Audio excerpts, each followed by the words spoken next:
What is up, homers, gomers, and monomers? Welcome back to the Messy Desk. Today, I want to do something a little different. I have in front of me here a monome or monomy. I don't know. I've heard it said both ways. Who fucking cares? I have this little box and this long rectangle of LED buttons. Very enigmatic, very cool looking. What does it do?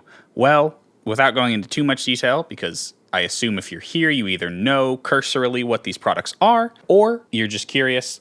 There's better documentation explaining exactly what it is than I could explain. But Norns essentially is an open source platform where there are many different scripts that do different things.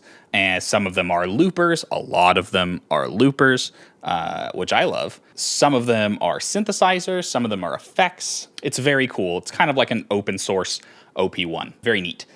This is the grid, which really is the peanut butter to the Norns' jelly. You kind of need both, or your sandwich is just sugar, no carbs and fat. And how are you going to get a bod like this eating only jelly? You will get teeth like this eating only jelly because I have many cavities, but you will not get a sweet, hefty dad bod like this if you don't have peanut butter in your diet. So what does peanut butter do?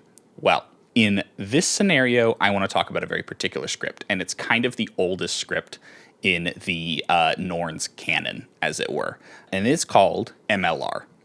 And what does MLR stand for? I don't know. I'll never know. I'll never learn. Who cares, right? It doesn't matter. It doesn't affect how I'm making music, so let's just ignore it.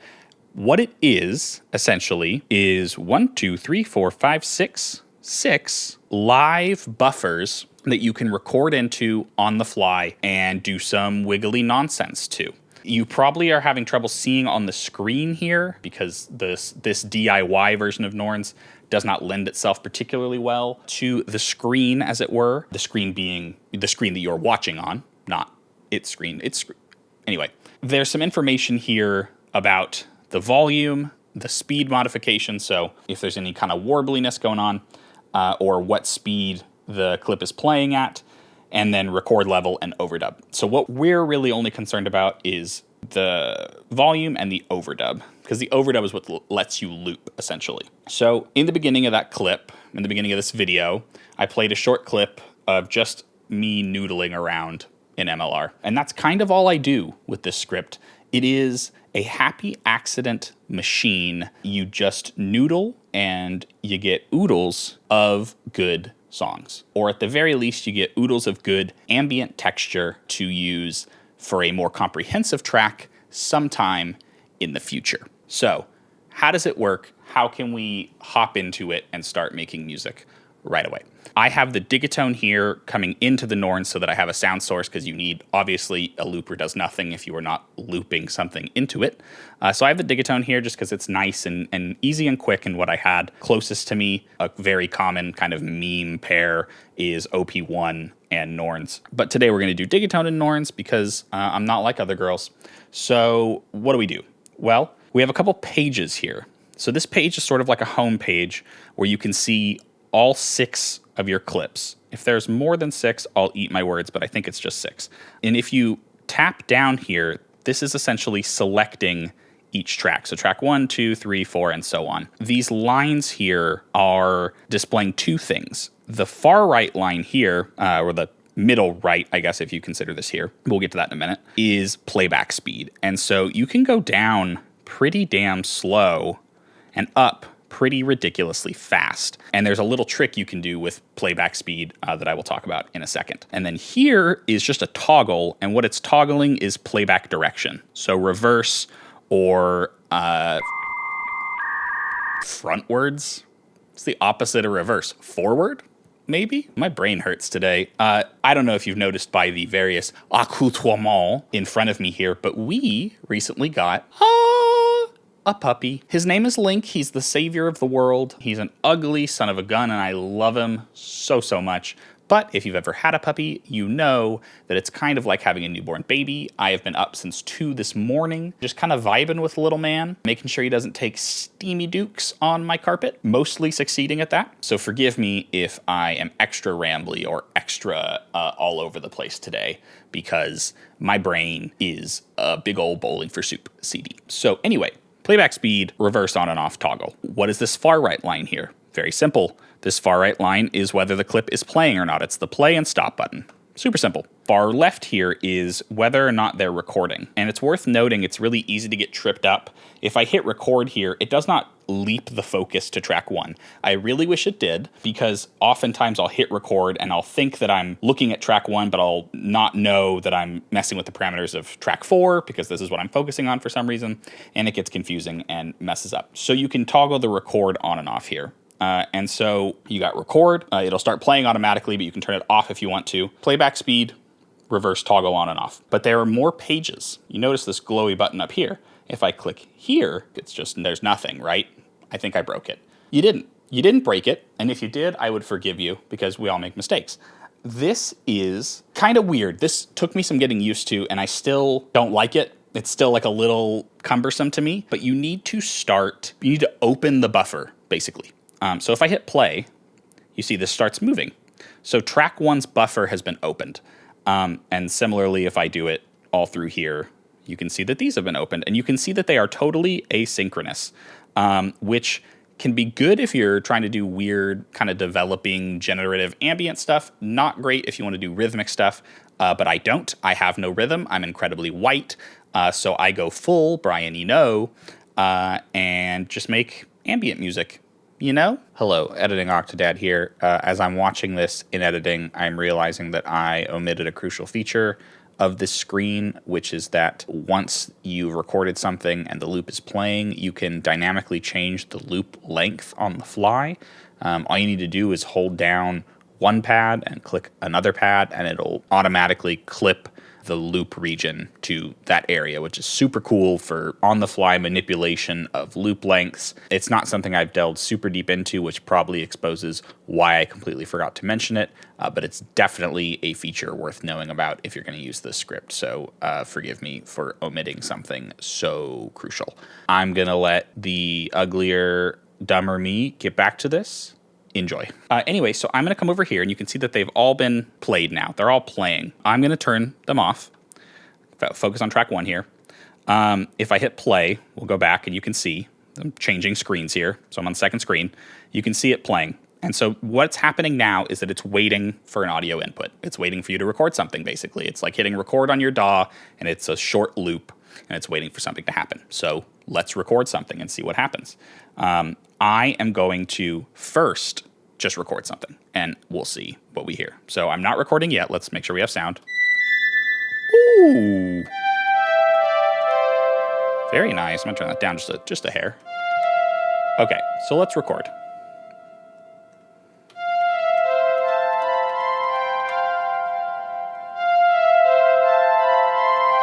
So now we've recorded, and that's great. And it's gone. Why would that happen? How could you do this? I can't believe you've done this. What happens is you need to turn your overdub up. Right now it's overdubbing at 0, which I'm not familiar with like dub loopers necessarily, but this kind of works counterintuitively to me. It's at 0, so it is replacing the buffer constantly. So this could be useful if you wanted to have like a developing arpeggio or something, or a really developing sound that you just want to let come through here and loop. It'll just constantly update, and you can even adjust the overdub amount so that it slowly fades out over time. Me personally, I kind of like cranking it all the way up to 1, which is basically like the record and overdub is constantly on, and it's just going to keep layering and layering and layering. So now let's do some of that, and it's not going to sound great.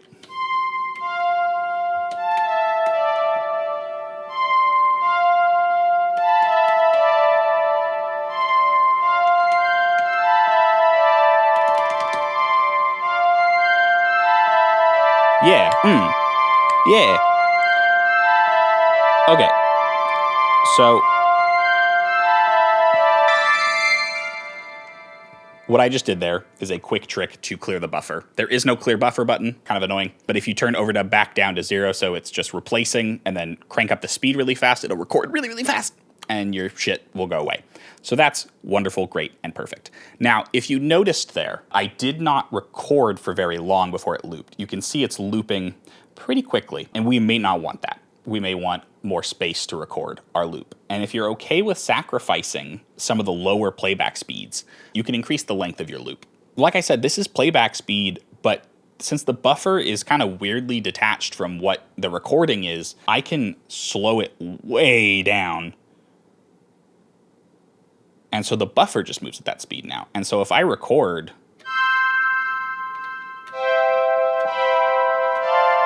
yeah. I'm so fucking tired. I wanna cry. Well, overdub was at 0, but I promise you it would have looped fine. My brain's tired. Oh, I wasn't recording also, so, you know. You get it. My point is that you can slow down the buffer so you can have more record space, and that is super useful for me. I don't really like the really quick loop. I get really annoyed at things repeating quick. I talk about this all the time. I don't like things repeating too often, too fast.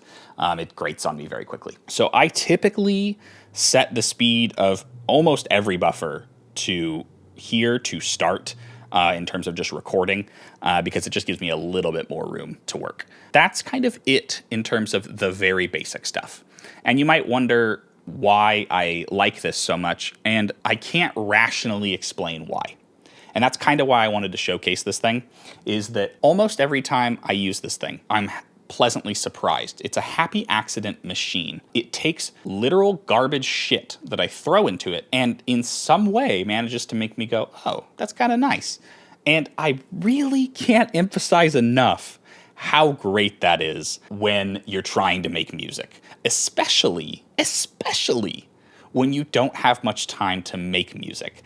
I have 2 children and a puppy dog who's very cute and sleeps a lot, but I need to keep my eyes on it every second it's not sleeping. So I don't have a lot of time to make music. I don't have a lot of time to do anything these days. So when I sit down, I really prioritize a fast workflow because I may only have 10 or 15 minutes before my pup Link needs to shit on the floor, or my son Jude needs to shit in the toilet. He's potty trained. I don't know why I'm putting him on blast.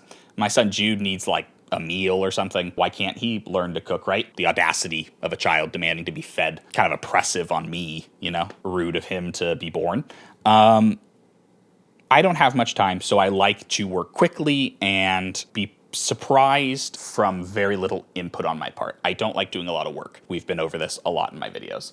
So there's a couple other things I want to show you, but that's kind of it. That's as fast a rundown of MLR as I could do, which is to say, you know, it's probably like took 15 minutes or whatever, but it's a brief rundown of what it does. Now I kind of just want to try to make something not horrible with it. And we'll see. I don't know what's going to happen. I don't know how well it's going to turn out. I'm just going to try, and it might be shit. But the cool thing about this is that it's so immediate that if it's shit, you just overdub everything again to silence. You just start again, and it's not really a big deal. Whereas like, sometimes I really put in a lot of work on the Octatrack, and I'm working on trying to develop an idea and figuring out the right sample to slice and where to slice the sample and how to arrange those slices in a, you know, melodically interesting way, and then layering melodies and rhythms. And after an hour and a half, I listen and I'm like, this is garbage shit and I hate it. Whereas this, 2 minutes, within 2 minutes, I know this is going to be interesting or this is going to be shit. So let's just try to make something interesting and not shit. Shall we? Let's make sure we got our buffer running. I'm going to hit record. We have overdub all the way up. Actually, I'm not going to hit record yet. I'm going to come over here and turn on cheat codes because I am a big dumbhead. I don't know music theory and I will never learn. So the Digitone has a cool feature where you can put things in a little scale-y-do. Yeah, I like Phrygian. Let's do some Phrygian. I'm going to turn this down just a tad. Sure.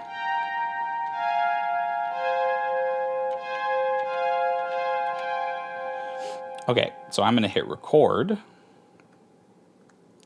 going to wait for it to come back around. I like to try to wait for it to restart.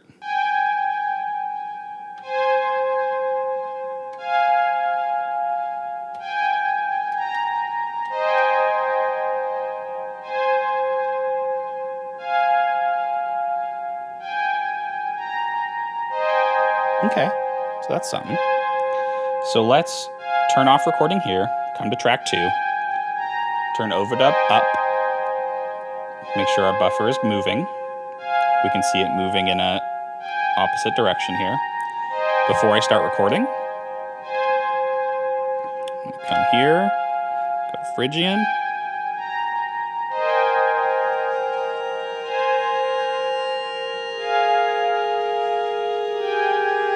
So let's try that.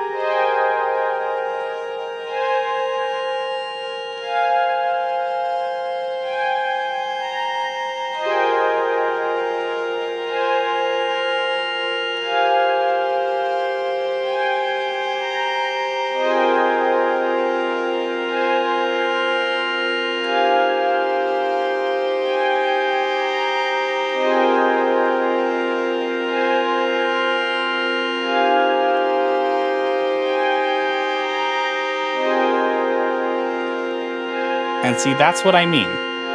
Maybe that's not impressive to you. I don't really know.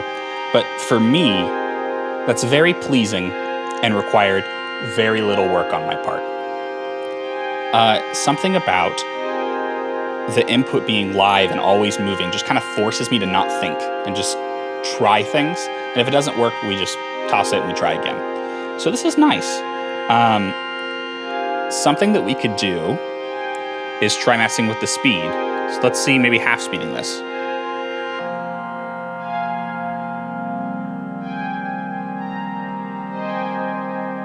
I don't like that, it's a little muddy. So we're gonna turn that back up. Let's try half speeding this melody since it's so high.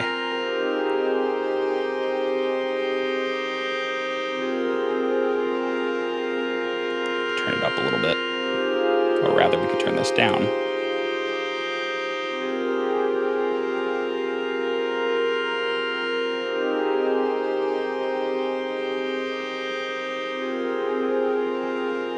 Okay, I'm gonna hit play on this buffer. We're gonna come over here, turn overdub up, come out of here. Let's try a different sound.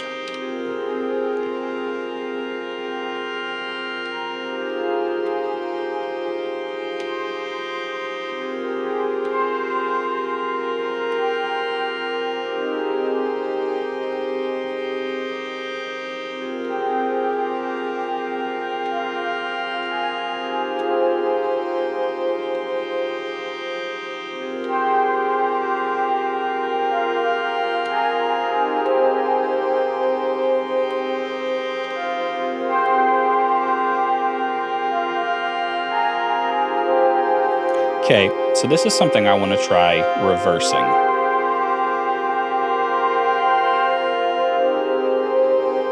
Let's turn it down a little bit.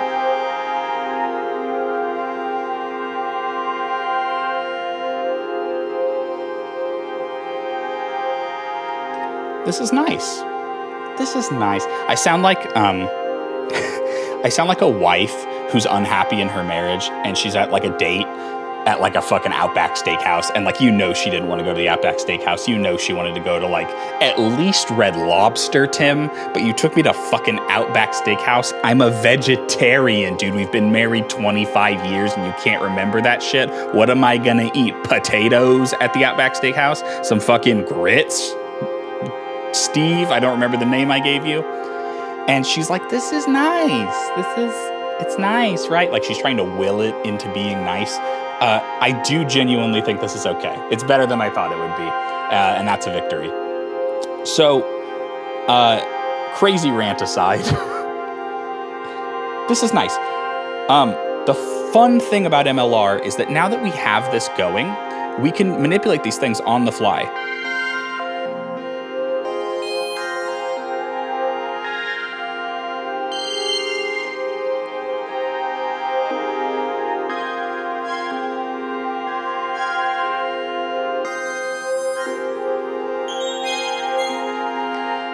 And that's cool. That's a lot of fun. What if we could record that? We fucking can.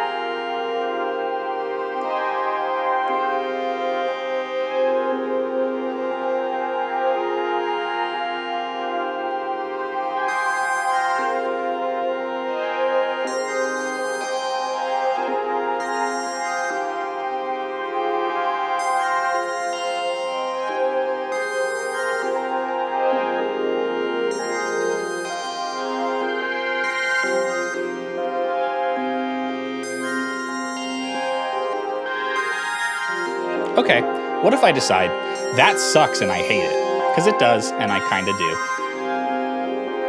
You just turn them off.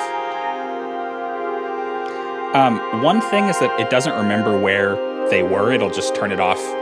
Where they were in terms of speed, it'll just turn it off as you turn it off. So I think... yeah. I like it. So that's cool. What do you do with that, though? That's not really a track. It's kind of just there. For me, what I've done in recent days is that's sample material, baby. You take that, you feed it into the Octatrack off screen here, right around here. You slice it up, you process it. There you go. Instant ambient samples. Make your own samples is a piece of advice I think more people should hear. We always hear about buying sample packs. I love Splice. I'm a huge proponent of their product, and I use it quite frequently. But I think an underrated thing you can do is make your own samples. And this, that's prime sample material, man. Kind of sounds like RPG-y, like a video game soundtrack. I like it. So yeah, I would just sample that into the Octatrack or into Ableton or whatever. And then you can use it in a whole variety of ways. You can process it and mangle it differently and build out a track from very little sonic material. This took me 2 or 3 minutes, right? I mean, if that, in terms of me recording it and everything. Just talking through it is what took me the most time. So you can see how quickly this can get really interesting. And I'm just using one synth. You could put field samples into this. You could put Foley, that kind of thing. I have my modular off to the side here. I could run that through it to get very interesting timbres. I have a post on my Instagram. I guess I'll link it down below if anyone cares, where I recorded a bunch of stuff into Instruo Arbhar, which is a granular module, and then layered that in MLR. So it was like texture on texture on texture, man. It was great. It's a fun and fast way to output material, is how I would describe it. It is an incredibly efficient way to output interesting ambient texture for me. That is how I use MLR. If you see me looking up, I'm compulsively checking to make sure that my camera hasn't died or stopped recording or something. I've been burned in the past, and I can't trust anymore. I got about 45 seconds before I got to start a new one. I just wanted to share this. I think it's a really fun script and a really fun way to make music in an interesting and sort of dynamic way. So I'd love to hear how you use Norns, how you use MLR, and any tips you might have for me. That's about it. I love you very much. I want to say that we're close to 1,000 subscribers, and that's crazy to me. It's literally fucking crazy to me. When I uploaded my first video, I thought I would get maybe 30 or 40 views on it. That's how my music had performed. So that was the barometer for me. I uploaded it and I walked away and I didn't think about it for 3 months probably. I guess that's not true. 2 months. And then I looked and people were leaving nice comments. So I fucking made another one, didn't I? And then people kept leaving nice comments, and so I just made another one. And so I know that like this whole kind of self-aggrandizing, like, wow, I've come so far, thank you so much, shit, is probably old, and no one loves to hear it, maybe. But I feel like I have to say it, not because I feel like I owe a debt necessarily or that I think it's expected of me, but because it's so unreal to me. I don't know how far this will go. I don't know how much elasticity this thing has for me necessarily. I don't know if I'll ever have good posture, but I do know that I'm going to appreciate this every second it lasts. I want to keep doing new things, keep trying new things, keep growing. I promise I have some more Octatrack videos locked in. I want to do a track breakdown of the single that I just put out in September, and then we'll talk about the project file on the Octatrack and kind of break that down. But the response has been overwhelming in the best possible way. And when you add in the variable of Patreon and people paying me to make these videos, someone just signed up for lessons with me, which is fucking crazy. Didn't think anyone would do it, But someone's like, Yeah, I'll pay this Joker $50 to sit and talk to me for an hour about how to use Box. crazy. Fucking crazy. Damn, bro. Please don't cancel your pledge after watching this.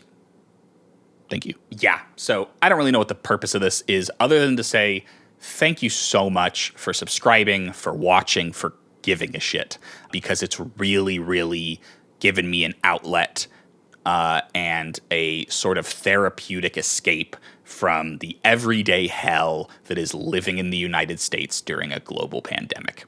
It hasn't been easy, but this has made it easier. So I want to thank you all for that. Thank you for watching. This has been The Messy Desk, and it is especially messy today, which is apropos given the state of my life.